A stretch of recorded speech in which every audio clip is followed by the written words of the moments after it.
South India shopping mall the wedding మంత్ర సరికొత్త wedding collection south India shopping mall.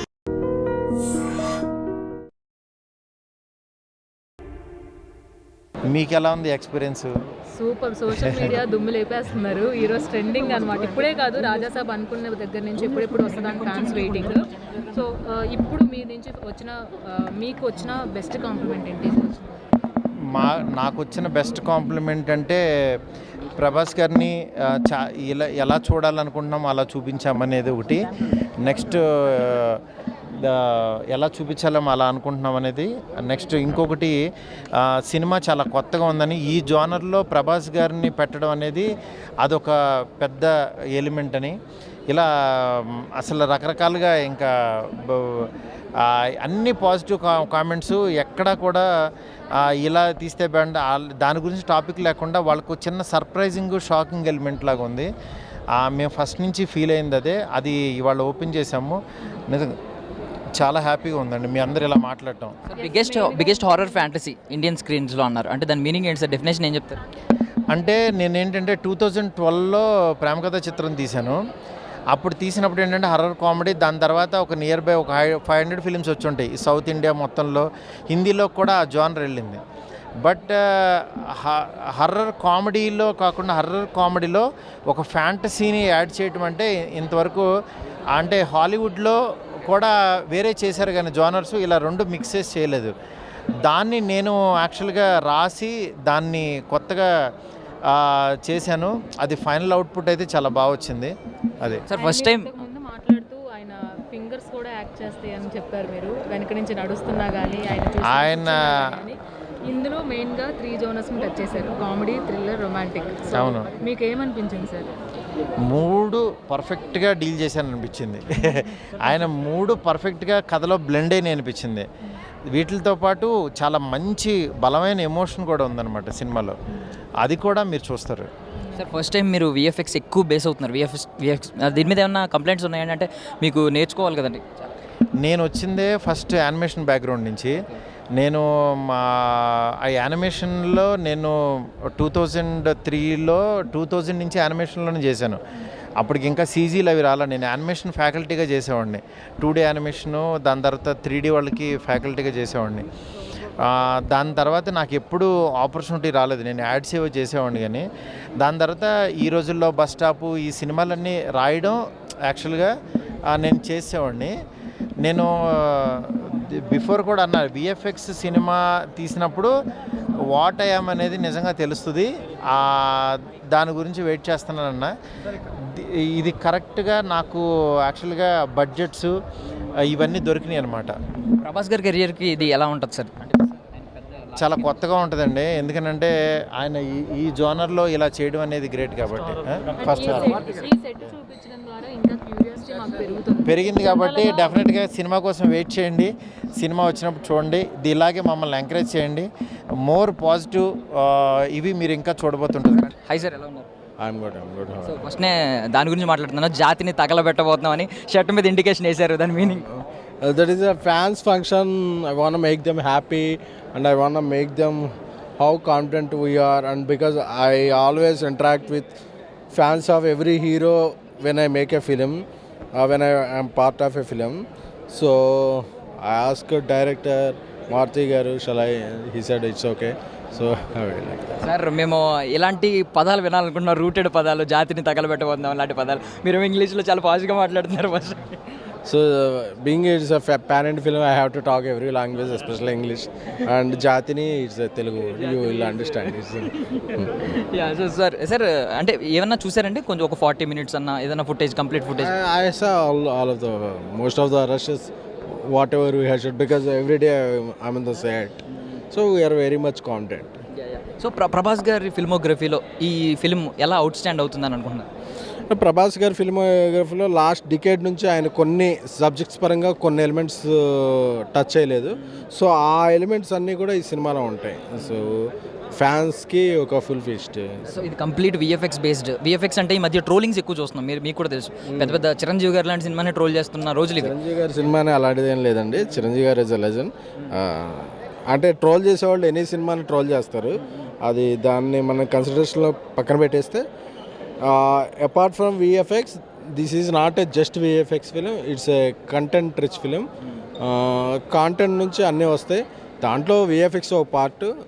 So and many Hollywood studios also contributed VFX to the film, so it really I faced. So biggest horror fantasy అని చెప్పి ఒక Indian స్క్రీన్స్లోనే, so దాని definition ఏం చెప్తాను? ఇది ఒక 41,000 square ఫీట్తో ఒక సెట్ వేసారండి. ఇండియాలోనే ఒక హారర్ సెట్ ఎప్పుడూ వేయలేదు ఇలాంటిది ఒక సినిమాకి. సో ఇలాంటి ఒక 3-4 సెట్స్ ఉన్నాయి ఫిల్మ్లో.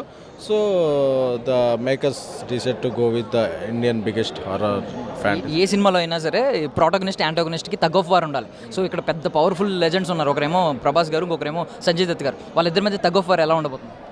అది ఇప్పుడే టీజర్ వచ్చింది కాబట్టి ఎక్కువ రివీల్ చేయకూడదు. But as you go teaser తర్వాత సింగిల్స్ వస్తాయి, సింగిల్స్ తర్వాత ట్రైలర్స్ వస్తాయి. So everything you will all know. So finally Thaman గారు ఈసారి థియేటర్స్లో స్పీకర్లు తగలబెట్టబోతున్నారు ఏంటి? తమన్ గారికి ఒక స్పెషల్ ఫ్యాన్ ఫాలోయింగ్ ఉంది మ్యూజిక్స్ అందిస్తే. సో ఆయన ఫ్యాన్స్ని ఆయన గ్యారంటీగా సాటిస్ఫై చేస్తాడు. బికాజ్ ఇలాంటి జానర్స్కి ఎక్కువ మ్యూజిక్ కాంట్రిబ్యూషన్ ఉంటుంది కాబట్టి హీ డిడ్ స్ప్లెండిడ్ జాబ్. టీజర్లోనే కొంచెం చూసాం, మన సినిమాలో ఫుల్ ఫ్లెడ్జ్గా చూస్తాం. Thank you so much sir. Thank you. Hi Sai గారు, ఎలా ఉన్నారు? సోదరా బాగున్నారా? చెప్పండి. First of all first time అంటే మీకు డైరెక్షన్ అంటే బాగా ఇంట్రెస్ట్ ఉంది. సో ఇక్కడ ఇప్పుడు మీరు కూడా బిజీ షెడ్యూల్లో ఉండి ప్రభాస్ గారు ఈ రాజాసాబ్ వర్క్ చేయడానికి మారుతి గారు ప్రథమ కారణమా, ప్రభాస్ గారు కూడా ఎంతో కొంత కారణమా? హాయ్ లలింగ్, ఇది ఒక మ్యాజిక్ అంటారు కదా, అలాగా. First of all I'm really proud of Maruti గారు. ఎందుకంటే ఆయన మనకి ఈ రోజుల్లో దగ్గర నుంచి ఒక చిన్న కెమెరా పట్టుకొని ఫోటో కెమెరా తీస్తూ అక్కడి నుంచి ఇంత పెద్ద సెట్టు, పెద్ద హీరో, ఆ జర్నీ దగ్గర ఉండి చూశాను. బట్ ఈ సినిమాలో కూడా నేను అక్కడ డైరెక్షన్ డిపార్ట్మెంట్ అండ్ యాక్టింగ్, ఇక్కడ చిన్నది క్యారెక్టర్ చేశానులే. కానీ ఫుల్ లెంత్ నేను కూడా వన్ ఆఫ్ ద క్రియేటివ్ టీంలో భాగంగా ఉండడం ఐఎమ్ సో హ్యాపీ. ఇది ఒకరి మీద ఒకరికి జరిగిన వాళ్ళ నమ్మకంతో కుదిరిందనమాట. అంటే ఒక హీరో ఒక డైరెక్టర్ కలిసి నమ్మితే ఎట్లా ఉంటుంది, ఒకరినొకరు రెస్పెక్ట్ చేసుకుని ఒకరి టాలెంట్ని ఒకరు నమ్మితే ఎట్లా ఉంటుందో అట్లా కలుసుకున్నారు వాళ్ళు. అది మాకు సెట్లో ప్రతిరోజు చాలా కన్నుల పండుగగా ఉండేది అనమాట. సో మీరు టీజర్ వచ్చింది, రెస్పాన్స్ చూసారా? ఏమని వచ్చింది ఫస్ట్ కాంప్లిమెంట్? ఫిల్మ్ ఇంకా బాకీ అంటాను నేను, ఎందుకంటే మేము చూసింది చాలా ఎక్కువ, చేసింది చాలా ఎక్కువ. ఇది చాలా తక్కువ ఇచ్చారు. నేను అదే కొంచెం డిసప్పాయింట్. ఎందుకు ఇంకొంచెం ఇవ్వచ్చు కదా అంటే ఓకే మన ఇంకా ట్రైలర్ ఉంది కదా అని అన్నారు మారుతి గారు. బట్ మీరు దీనికి ఎగ్జైట్మెంట్ అవుతున్నారంటే నాకు తెలిసి ఐ హోప్ ట్రైలర్కి ఇంకా ఎగ్జైట్ అవుతారు, సినిమాకి మోర్ ఎగ్జైట్మెంట్ ఉంటుంది.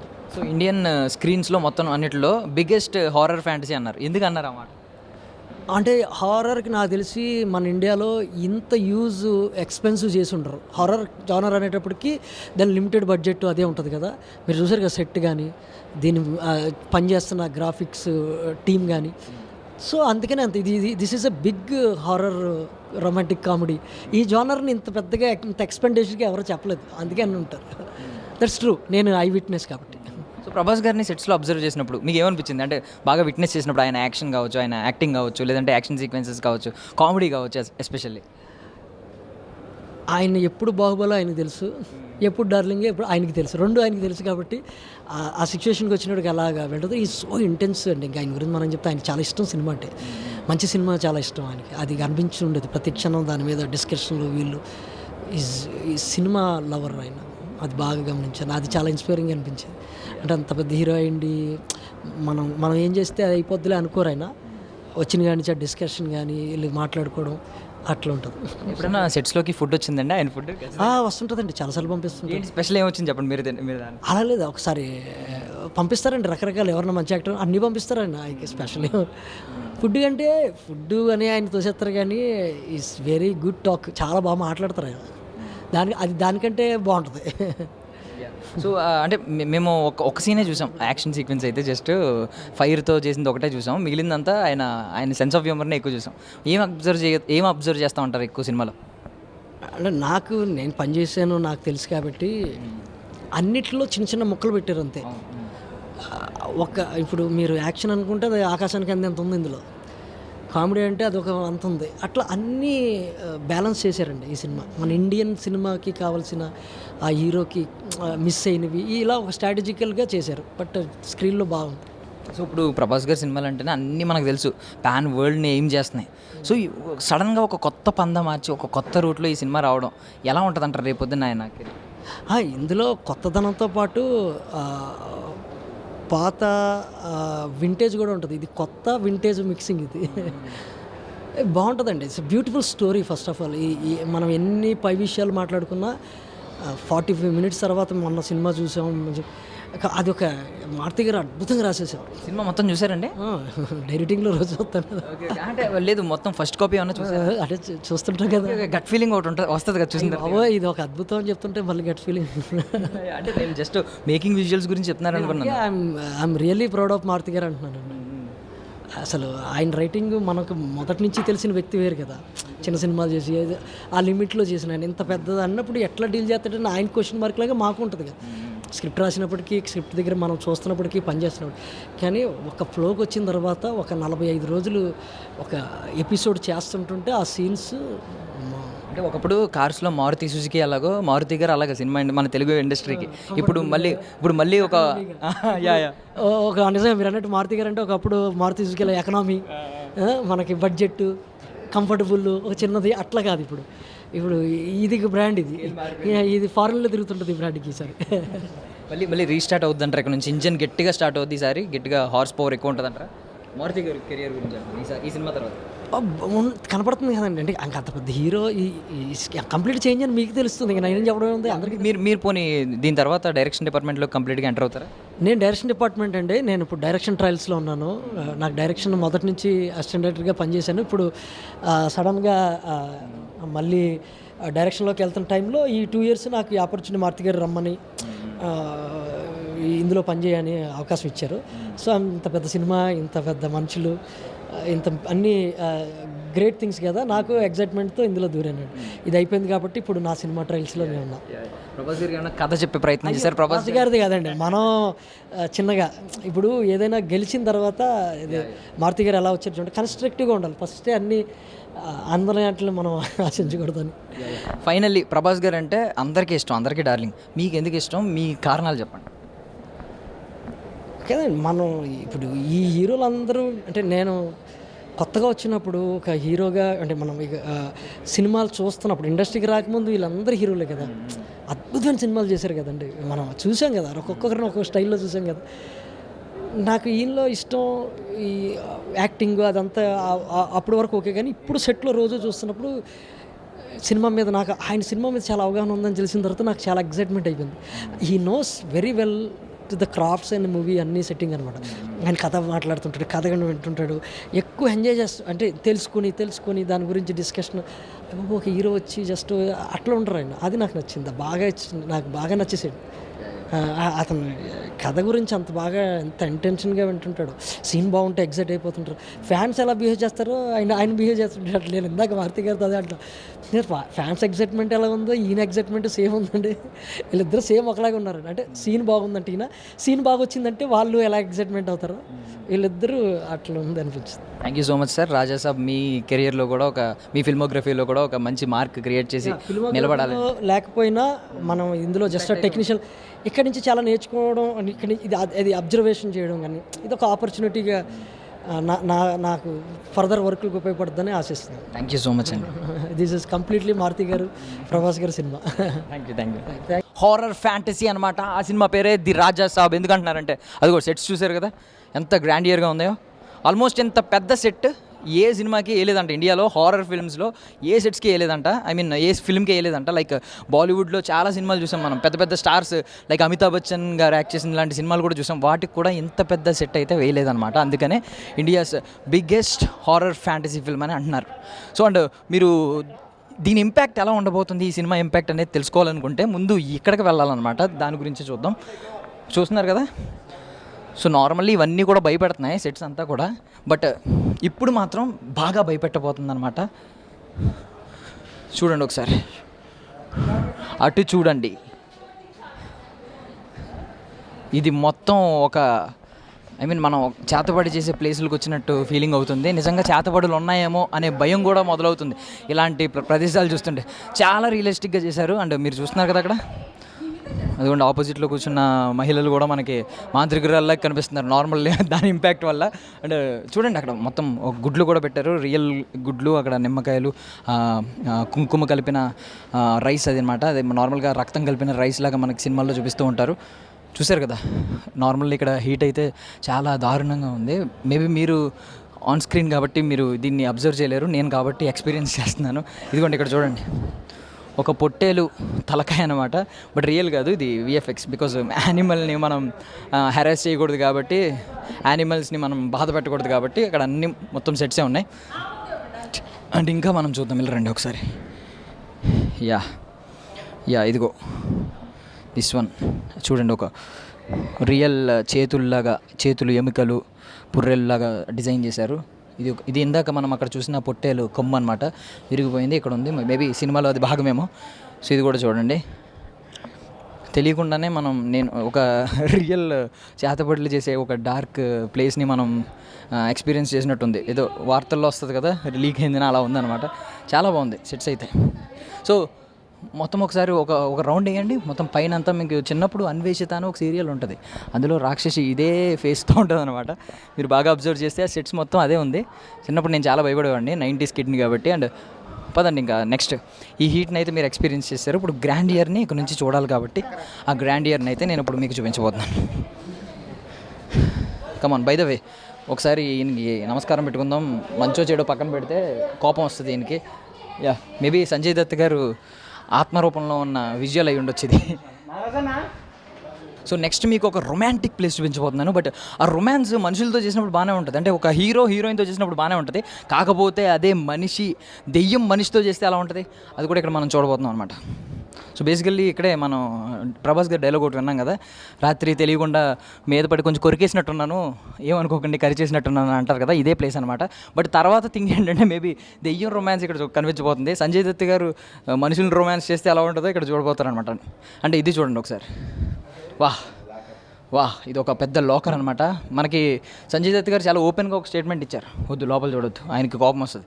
సంజయ్ దత్ గారు ఏమన్నారంటే, ఈ భవనం మొత్తం నా కాలేయం మీన్స్ నా శరీరం లాంటిది, ఇందులో ఉన్న ఆస్తి అంతా నాకు ప్రాణం అని చెప్పి, నా ఆస్తి ఇదంతా అని చెప్పి, ఆయన చనిపోయినా నేనే అనుభవించాలి ఈ ఆస్తిని అని అన్నారు. సో మనం ఎక్కువ విట్నెస్ చేయకూడదు. ఆయన చాలా పకడ్బందీగా డిజైన్ చేసుకున్నారు ఆ లాకర్ని. లోపల ఏమున్నాయో మనకు తెలియదు, ఓపెన్ చేస్తే మాత్రం ఆయన కోపం వస్తుంది, మళ్ళీ మన మీద కూడా పగబట్టే ఛాన్స్ ఉంది. అండ్ పెయింటింగ్స్ మీరు ఎక్కడ చూసినా ఈ పెయింటింగ్స్ అయితే చాలా గొప్ప గొప్పగా ఉన్నాయి. అంటే ఇంకో చూడండి, నల్లపిల్లి, మనకి నల్లపిల్లి అంటేనే నార్మల్గా భయం. ఆ నల్లపిల్లి పైన ఏదో ఉంది సంథింగ్, ఒక గుండెలోంచి రక్తం పడుతున్నట్టు సంథింగ్ ఏదో ఉంది. ఇవన్నీ మనకి మేబీ డార్క్నెస్ గురించి, కొంచెం ఈ డార్క్ సైకాలజీ గురించి, లేదంటే కొంచెం ఇలాంటి దెయ్యాల సబ్జెక్టులు తెలుసుకున్న వాళ్ళకి బాగా తెలుస్తాయేమో. చూడండి ఇది కూడా భయంకరమైన పెయింటింగ్స్ అయితే మొత్తం భవనం మొత్తం ఉన్నాయి. ఇది మరి సంజయ్ దత్ గారు ఇష్టపడి వేయించుకున్నారు యాజ్ పర్ ది రాజసాబ్ కథ. అంటే ఇంకా లోపలికి వెళ్దాం. ఇక్కడైతే యూ విల్ విట్నెస్ సంథింగ్. ఇదిగోండి, నిజంగా ఒక పిశాచి దిగులుగా ఒంటరిగా కూర్చుంటే ఎలా ఉంటుంది అనమాట. దానికి అప్పుడే ఒక కోరికలు వస్తూ ఉంటాయి, మనుషుల్ని ఎలా నాశనం చేయాలని. ఇది ఇంకా భయంకరంగా ఉంది. అంటే మనకి సమాజంలో కూడా ఇది బాగా సెట్ అవుతుంది. ఎలా అంటే 1000 కళ్ళు మనల్ని చూస్తూనే ఉంటాయి. 1000 కళ్ళు కూడా మంచి ఉద్దేశంతో చూడవు, అందుకే రెడ్ కలర్ వేశారు. మనల్ని సమాజం మొత్తం చూస్తూనే ఉంటుంది, ఎలా వీడిని నాశనం చేద్దాం, ఎలా వీడిని నెగిటివ్గా పోర్ట్రేట్ చేద్దాం అని చెప్పి. అది సింబాలిక్గా కనిపిస్తుంది. బట్ ఇది ఒరిజినల్గా అయితే అదొక హారర్ కైండ్ ఆఫ్ థీమ్లో వేసిన పెయింటింగ్ అనమాట. అండ్ ఇది మొత్తం లైబ్రరీ చూడండి, ఒక అద్భుతమైన లైబ్రరీ. ఇలాంటి లైబ్రరీ కనుక మన ఇళ్లలో ఉంటే మనం ప్రతి ఒక్కరూ ఒక షేక్స్పియరో, ఒక బాబా సాహెబ్ అంబేద్కరో అయిపోతూ ఉంటాం. చాలా అద్భుతంగా ఉంది కదా. అండ్ మోర్ ఓవర్ అక్కడ ఒక మెట్లు కనిపిస్తున్నాయి మీకు. ఆ మెట్లు గురించి మీకు ప్రత్యేకంగా చెప్పాలి. ఇది మీరు ఎప్పుడన్నా చూసినట్టు అనిపిస్తుందా? అనిపించాలి, ఎందుకంటే ఇది ప్రభాస్ గారి సినిమాలోనే మీరు అబ్జర్వ్ చేశారు. ఆ సినిమా పేరు కూడా ఇప్పుడు నేను రివీల్ చేస్తున్నాను, ఎందుకంటే మీకు ఇంకా తట్టలేదు కాబట్టి. ఆ సినిమా పేరే అనమాట. ఇంకా గుర్తురాలేదా? సో ఒక లవ్ స్టోరీ, ప్రభాస్ గారు ఒక లవ్ స్టోరీలో రీసెంట్గా యాక్ట్ చేశారు, దాని పేరే రాధేశ్యామ్. వదిలే, పైకి వెళ్తుంటే కొంచెం భయంగా ఉంది నాకు కూడా. రాధేశ్యామ్ సినిమాలో ప్రభాస్ గారు ఫస్ట్ ఒక ప్రీల్యూడ్, ఒక టీజర్ వచ్చింది కాబట్టి ఆ గ్లిమ్స్లో ఫస్ట్ ప్రభాస్ గారు ఇలా దిగుతూ ఉంటారు. ఇదే ఆ సెట్ లాగా ఉందన్నమాట. మేబీ ఇదే సెట్టో లేదంటే దాని కైండ్ ఆఫ్ డిజైన్ ఇది కూడా ఉందో లేదు. అండ్ మోర్ ఓవర్ ఒకసారి సంజయ్ దత్ గారిని చూపించు. సో సంజయ్ దత్ గారిని ఇక్కడ అబ్జర్వ్ చేస్తే, ఆయన ఎప్పుడో పురాతన కాలంలో జన్మించిన వ్యక్తి. ఆయన మనవల్లో ఒకడు ప్రభాస్ గారు, యాజ్ పర్ ది రాజసాబ్ కథ. బట్ పురాతన కాలంలో కూడా ఎంత స్వాగ్, ఎంత స్టైలిష్గా ఉన్నారు సంజయ్ దత్ గారు. ఇదనమాట మన మన ఐ మీన్ జెన్జీ కదా ఇప్పుడు అంతా. సో జెన్జీకి అనుగుణంగా ఉండేలా డిజైన్ చేశారనమాట ఇదంతా. మోర్ ఓవర్ ఇక్కడ ఒక తాళం ఉంది. మేబీ సినిమాలో ఏదన్నా కీ రోల్ అవ్వబోతుందా, ఐ మీన్ ఈ కీ ఏమన్నా కీ రోల్ ప్లే చేయబోతుందా చూద్దాం. మేబీ సినిమా చూసిన తర్వాత మనకి అది అర్థం అవుద్ది. ఇక ఇప్పుడు అస్సలైన గ్రాండ్ ఇయర్ మీకు చూపించబోతున్నాను అనమాట. యాక్చువల్లీ ఈ సెట్ డిజైన్ చేసింది రాజీవన్ నంబియార్ అని ఒక మంచి ఆర్ట్ డైరెక్టర్. ఆయన కెరియర్లోని ఇది ఒక పెద్ద సెట్స్ అని చెప్పి ఆయన కూడా చెప్తున్నారు. అండ్ ఒకప్పుడు మనకు బౌన్సర్లు బ్లాక్ డ్రెస్లు వేసుకుని ఎలా ఉంటారు, ఒకప్పుడు ఇలా ఉండేవారు అనమాట. మన రాజుల కాలంలో రాజులకి సైనికులు ఈ కైండ్లో ఉండేవారు అనమాట. మేబీ ఎలా ఉంటారని లేదు కానీ కొత్తదనం చూపించారు. కల్కి సినిమాలో ఎలా చూపించారో ప్రభాస్ గారి విషయంలో కొన్ని అప్డేటెడ్, ఇది కూడా అలా కొత్తగా చూపించారనమాట. అండ్ మీరు ఇది కూడా బాగా అబ్జర్వ్ చేశారు, ఈ ఫ్యాన్స్ తిరుగుతూ ఉంటాయి కదా, మీరు ఇది కూడా చూస్తుంటారు. యాక్చువల్లీ అక్కడ రెగ్యులేటర్ ఉంది, అది తిప్పుతుంటే ఈ ఫ్యాన్స్ తిరుగుతున్నాయి అనమాట. సో ఇది మనం సినిమాలో చూసాం. సో యాక్చువల్లీ ఎక్కువ తిరిగేస్తున్నాయి. సో ఇదనమాట. అండ్ పైకి ఒకసారి వెళ్దాం, ఆ స్టెప్స్ చూసారు కదా. సో అండ్ మోర్ ఓవర్ ఇదే ప్రభాస్ ఫస్ట్ లుక్లో మనకి కనిపించారు కదా. ఫస్ట్ లుక్లో చాలా పాష్గా ఒక స్టిల్ ఇచ్చారు కదా, ఇదే అన్నమాట అది. మేబీ నేను కూడా కూర్చుంటే సంజయ్ దత్ గారికి మనవడిని అవుతానేమో చూద్దాం. ఆయన కూడా నన్ను వెంటాడి మేబీ నాకు ఏమన్నా ఆశిస్తారేమో చూద్దాం. Yeah next. సో ఇక మనం పైకి వెళ్దాం రాజభవనంలోకి. అదిగోండి రాజాది రాజా, సంజయ్ దత్ గారి పేరు నాకు తెలీదు, బట్ రాజాది రాజా మహారాజా చక్రవర్తి చనిపోయిన తర్వాత కూడా ఆస్తిని అనుభవించాలనుకుంటున్న మన సంజయ్ దత్ గారు ఇక్కడే ఉన్నారు. మరి ఆయన చిహ్నం ఏంటో తెలియదు కానీ కింద లియో సినిమాలో లాగా ఒక గ్రెద్ద ఉందన్నమాట. దీన్ని డ్యాగ్ అంటారు, కొంతమంది గ్రెద్ద అంటారు. బట్ ఇది చాలా ప్యూర్ ఐరన్, అసలు మొయ్యలేకపోతున్నాను. ఓ మై గాడ్, మేబీ ఇది స్టిక్ చేస్తారేమో. నేను చాలా కష్టపడ్డాను దాన్ని లేపడానికి. ఎస్, ఇది కూడా చాలా బరువుగా ఉంది, బట్ గోల్డ్ కాదు, బ్రాంజ్. గోల్డ్ అయితే మనమే తీసుకెళ్ళిపోయేవాళ్ళం. ఎస్, చూడండి ఇవన్నీ వింటేజ్లో ఒకప్పుడు మన ఓల్డ్ ఆర్కిటెక్చర్ ఉండేది కదా ఇదంతా. అండ్ ఓల్డ్ అప్పుడు థింగ్స్ ఇలా ఉండేవన్నమాట, దీపపు కుందీలు. బికాజ్ అప్పుడు ఎలక్ట్రిసిటీ లేదు, బట్ ఇందులో ఎలక్ట్రిసిటీ కూడా ఉందనుకోండి. అండ్ సో ఇంకా మిగిలిన ప్యాలెస్ కూడా చూసేద్దాం. మై గాడ్ అడుగడుగున మర్రి చెట్టు. అంటే మర్రి చెట్టు యాక్చువల్లీ ఒకప్పుడు ఏంటంటే ఇలా భవనాల మధ్యలో మర్రి చెట్లు ఉండేవి. అంటే అందరికీ కాదు, కొన్ని భవనాలు ఏంటంటే పాడుబడిన భవనాలు అంటారు. వాటికి ఏంటంటే మధ్యలో చిన్న రావి చెట్లు మర్రి చెట్లు మొలిచి పెద్దగా అయిపోయి ఇంకా ఇలా ఓడలు ఏలాడుతూ ఉంటాయి అన్నమాట భవనాల్లో. ఇది కూడా అలాగే ఒక పురాతనబడిన మర్రి చెట్టు. అండ్ ఇదిగోండి ఇందాక మనం చూసినట్టే ఒకటి ఉంది ఇక్కడ చూడండి, అది ఒక బావి అనమాట. అక్కడ చూడండి మళ్ళీ క్షుద్ర పూజలు చేయడానికి ఇంకొక ప్లేస్ ఉంది ఇక్కడ. అక్కడ నిజంగానే ఒక ఎముకలు ఉన్నాయి. అక్కడ ఎవరో ఒక వ్యక్తి కూర్చుని దాన్ని ఏదో ఎక్స్పీరియన్స్ చేస్తున్నాడు. ఏ మంత్రాలు ఓం బగబుగే భగిని భాగోదరి అని ఏదో చదువుతున్నాడు. మేబీ అతనికి కూడా ఏదైనా ఆ ప్రభావం వచ్చి రేపొద్దున్న అతని మీద కూడా ఏదైనా ఆత్మ, సంజయ్ దత్ గారి ఆత్మ లాంటిది ఏమైనా పడుతుందేమో చూద్దాం. అండ్ మోర్ ఓవర్ గోడల మీద చూడండి ఏదో ఒక లిపి రాసి ఉందన్నమాట. అది ఏంటి అసలు ఏ భాష అనేది మనకు తెలియదు. మేబీ సినిమా చూసిన తర్వాత, బట్ మన దగ్గర కెమెరాల్లో గూగుల్ లెన్స్ ఉంది, దానిలోంచి మనం వెతకొచ్చు, కావాలనుకుంటే ట్రాన్స్లేటర్లో వెతకొచ్చు. బట్ నేను వెతికే అంత సాహసం చేయట్లేదు, ఎందుకంటే తర్వాత నన్ను ఆత్మ ఏదైనా వెంబడిస్తుందేమో అని భయం ఉంది. అండ్ నువ్వు చూశారు కదా, ఆ నూతిలో కొంతమంది వ్యక్తులను, ఐ మీన్ ముగ్గురుని కలిపి కట్టేసి అందులో ముంచుతున్నారు. సో ఇది మేబీ పురాతన కాలంలో ఇలాంటి శిక్షలు ఉండేవేమో మేబీ ఆ టైంలో. అండ్ అక్కడ ఒక పంచె కట్టుకుని ఒక దేవుడిలా ఉన్నాడు. అతను మనిషా లేదంటే ఇలాంటి డార్క్ దానిలో మనకి నార్మల్గా మన డివోషనల్గా స్వామీజీలు బాబాలు ఎలా ఉంటారో ఒక డార్క్ దానిలో కూడా అలాంటి వ్యక్తి అవ్వచ్చు, లేదంటే ఒక మనిషిని చంపేసి అక్కడ ఏమన్నా నిలబెట్టారేమో అని కూడా అనుకోవచ్చు. మొత్తం పుర్రెలతోనే డిజైన్ చేశారు. అండ్ మోర్ ఓవర్ మీకు ఫాంట్ అయితే మాత్రం మీకు ట్రాన్స్లేట్ చేసుకోవడానికి మీకు చూపించాం కదా, స్క్రీన్ షాట్ తీసుకుని ఒకసారి ట్రాన్స్లేట్ చేయండి, అందులో ఏముంది. సో మొత్తం ఇదంతా అనమాట.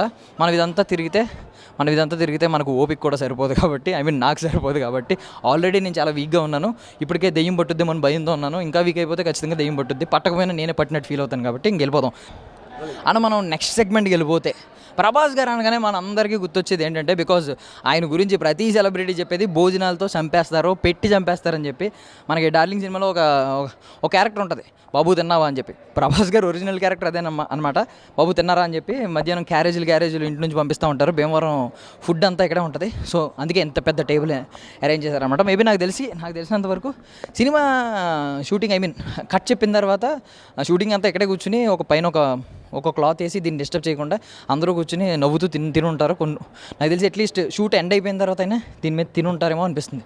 చాలా బాగుంది కదా. ఒకప్పుడు రాజులు దాంట్లో ఎలా ఉండేదన్నమాట, మనకి మల్లేశ్వరి సినిమాలో చెప్తాడు కదా, అక్కడ నెయ్యి అక్కడ పప్పు ఉంటుంది, నెయ్యి తెచ్చుకోవాలంటే ఆ చివరికి వెళ్ళాలి, నెక్స్ట్ టైం వచ్చినప్పుడు అటువైపు కూర్చుంటా అని వెంకటేష్ గారు కామెడీ చేస్తారు కదా, సేమ్ ఆ కైండ్ ఆఫ్ టేబుల్ ఉందన్నమాట. ఒక పెద్ద టేబుల్, మేబీ రాజుల కాలంలో ఒక 10 మంది 15 మంది 20 మంది కలిసి తినేవారేమో ఇలాగా. ఇక మనం ఫుడ్ ఐటమ్స్ చూసాం, మరి ఫుడ్ ఎక్కడ తయారవుద్ది? కిచెన్లోనే కదా. సో అంత మంచి ఫుడ్ ఐటమ్స్ తయారు చేయడానికి కిచెన్ కూడా బాగుండాలి కాబట్టి ఇదిగోండి ఇదంతా కిచెన్ అనమాట. మన చిన్నప్పుడు మన అమ్మమ్మల ఇంటికి వెళ్ళినప్పుడు చూస్తూ ఉంటాం, అంటే మన అమ్మలు కూడా కొంతమంది బాగానే చేసేవారు అనుకోండి, ఈ జనరేషన్లో లేదు. చూడండి అన్నీ మంచి మంచి అప్పడాలు, ఎండుమిర్చి ఇలాంటివన్నీ, ఐ మీన్ అప్పడాలు, కొన్ని ఏంటంటే పిండి వంటలు ఇలాంటివన్నీ కనిపిస్తూ ఉన్నాయి ఇక్కడ. అండ్ చూడండి ఇలాంటి ఎస్పెషల్లీ ఇలాంటి చాప, ఇలాంటి ట్రంక్ పెట్టి ఇవన్నీ మనం ఇంకోండి ఇలాంటి అర్మార్ ఒకటి. సో ఇలాంటివన్నీ మనం ఖచ్చితంగా మన అమ్మమ్మల ఇంటికి వెళ్ళినప్పుడు మాత్రం అబ్జర్వ్ చేసేవాళ్ళం. ఇప్పుడైతే లేదు. ఇంకా మధ్యలో మేబీ సెట్స్లో కూడా ఇది వస్తుందా ఏంటి అంటే రెండు మిక్స్ చేసి చేస్తారంటే తెలియదు, కానీ ఇక్కడ మైక్రోవేవ్ ఒకటి ఉంది. మైక్రోవేవ్ ఎందుకు వచ్చిందో నాకైతే అర్థం కాలేదు. అండ్ ఒకప్పుడు స్విచ్చెస్ మీకు ఐడియా ఉంది కదా, ఇది బెల్ లాంటి స్విచ్, ఇదేమో పైకి కిందకి టక్ టక్ టక్ టక్ టక్ టక్ అంటారు కదా, అది. యా నెక్స్ట్ ఇంకా ఇవన్నీ అనమాట. లోపల ఏమున్నాయో చూద్దాం. అసలు ఖాళీయేనా? అన్నీ ఖాళీయే. మరి షూట్ అయిపోయిన తర్వాత ఇవన్నీ ఏం చేస్తారనేది నాకు ఒక డౌట్ ఉంది. బట్ మధ్యలో వాడినట్టున్నారండో. నెయ్యి ఉంది ఇక్కడ, నెయ్యి ఉంది, కారం ఉంది, పంచదార ఉంది, పర్వాలేదు. కొంచెం రియలిస్టిక్గా కనిపించడానికి కొన్ని మన కిరాణా సామాన్లు కూడా ఇక్కడ అయితే ఉంచారు. ఏంటి నాకు తెలియక అడుగుతున్నాను, సంజయ్ దత్ గారు అక్కడ కూర్చుని, ప్రభాస్ గారు అక్కడ కూర్చున్నారు, మళ్ళీ ఇక్కడ కూడా ఒకటి ఉంది. అంటే ఎక్కడ ఖాళీ దొరికితే అక్కడ కూర్చుంటూ ఉంటారేంటి? ఆయన కూర్చోడానికి ఇలాంటి పెద్ద పెద్ద సింహాసనాలు వేస్తూ ఉంటారేంటి? సర్లేండి పదండి వెళ్దాం. ఇక ఫైనల్లీ ఇంకొక ప్లేస్ చూపిస్తున్నాను. మొత్తం విజువల్స్ నేను మీకు చూపించలేను కాబట్టి మేమైతే విజువల్స్ అన్నీ మీకు ప్లే చేస్తూ ఉన్నాం. ప్రతిదీ చూడండి. బట్ దీని గురించి నేను ఎక్స్ప్లెయిన్ చేయాలి. అది ఇప్పుడైతే మనకి ఈ స్పీకర్లో, హోమ్ థియేటర్లో ఇవన్నీ ఎడిచినాయి, కానీ ఒకప్పుడు ఇంక ఇవే ten ten ten ten ten ten ten ten ten ten అంటే నాకు పొరపాటున ప్రభాస్ గారి బదులు వెంకటేష్ గారు గుర్తొచ్చేశారు. నువ్వు నాకు నచ్చే సినిమాలో వాయిస్తారు కదా, నాకు ఆ కైండ్ గుర్తొచ్చింది అనమాట. గుర్తొచ్చి ఇది జరుగుతుంది. సో పియానో కూడా ఐ మీన్ ఒక డిమానిక్ స్టైల్లో చేశారు. ఐ మీన్ మేబీ ఇది మనం ముట్టుకోకూడదేమో. ఇది ప్రభాస్ గారు పియానో కాదు, సంజయ్ దత్ గారు పియానో.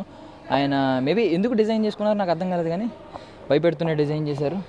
దీనిలోంచి ఖచ్చితంగా నాకు తెలిసినంత వరకు ఏదో ఒక మంచి మ్యూజిక్ సంజయ్ దత్ గారు ప్లే చేయడం మనం వినడం జరుగుతుంది అనమాట. అంటే తమన్ గారు ఇస్తారు ఆ బీజిఎం, అద్భుతమైన బీజిఎం ఇవ్వబోతున్నారు, భయపెట్టే బీజిఎం.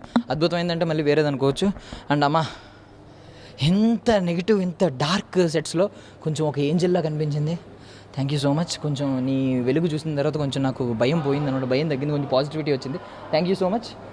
బట్ ఏంజెల్ చేతిలో వెలుగుంది, మేబీ ల్యాంప్. అంటే ప్రభాస్ గారికి సెట్స్లో, ఐ మీన్ ఈ కథ రాజాసాబ్ కథలో ప్రభాస్ గారికి సపోర్ట్ చేయడానికి కొన్ని పాజిటివ్ పవర్స్ కూడా ఉన్నాయన్నమాట. ఐ మీన్ నెగిటివ్ ఆరాలే కాదు, కొన్ని పాజిటివ్ ఆరాలు కూడా, అలాంటి ఏంజల్ ఆరాలు కూడా ఉండబోతున్నాయని అర్థమవుతుంది. సో ఓవరాల్గా చూడండి, ఒక్క రౌండ్ వేయండి. అమ్మా 2 కళ్ళు చాలా అన్నారు, చుట్టూ ఒక 10 కళ్ళు ఉన్నా కూడా సెట్స్లో ఏదో ఒక భాగం మన కంటికి అందకుండా మిగిలిపోయేలా ఉందన్నమాట. ఇది సిచ్యువేషన్. సో అందుకే అన్నారు biggest horror fantasy ever in Indian history, in Indian film history అని చెప్పి. ది రాజాసాబ్ మారుతి గారి కెరియర్లో ఖచ్చితంగా ఒక సూపర్ చిత్రంగా మిగిలిపోబోతుంది. అండ్ ప్రభాస్ గారి టైమింగ్ని, కామెడీ టైమింగ్ని మళ్ళీ మనం చూడబోతున్నాం. దాంతోపాటు ఒక సరికొత్త క్యారెక్టర్, ఐ మీన్ ప్రభాస్ గారి ఒక డిమోనిక్ క్యారెక్టర్ మనం చూసాం కదా, ఆయన నాకు తెలిసి దాని ఏమంటారు మాంత్రికుడో సంథింగ్ ఏదో. సో ఆయనకి సంజయ్ దత్ గారికి ఒక టగ్ ఆఫ్ వార్ మనం చూడబోతున్నాం. సో అప్పుడు చూసినప్పుడు దీని గురించి ఇంకా గొప్పగా రివ్యూలు చెప్పుకుందాం. That's all for now. This is Darshan from I dream media. Thank you so much for watching.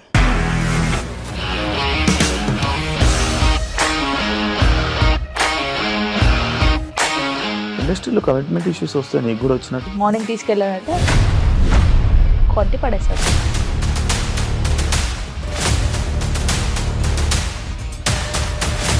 ఒక్కళ్ళు కూడా చూడలేదు ఈ సినిమా అని చెప్పడానికి కూడా చాలా ధైర్యం కావాలి. అది నిజం కదా, దాంట్లో ధైర్యం ఏంటి? ఇది నెక్స్ట్ డే ప్లేట్ మార్చేస్తే తప్పు కదా. As of now we're comfortable this అని నేను అనుకుంటున్నాను. రష్మిక గారిది మీది ఒకే ఊరు అంట కదా? నీకు కోపం వచ్చిందంటే బాగా తిట్టేత్తరా? తిట్టేద్దామండి. నిజంగా గేమ్ ని ఎలా చేంజ్ చేయగలిగారు? ఏపీఎస్ఎఫ్సి వాళ్ళకి 6 నెలల్లో నేను 6 లక్షలు కట్టా. బిజినెస్ చేయాలనుకుంటే it is as difficult as riding a tiger.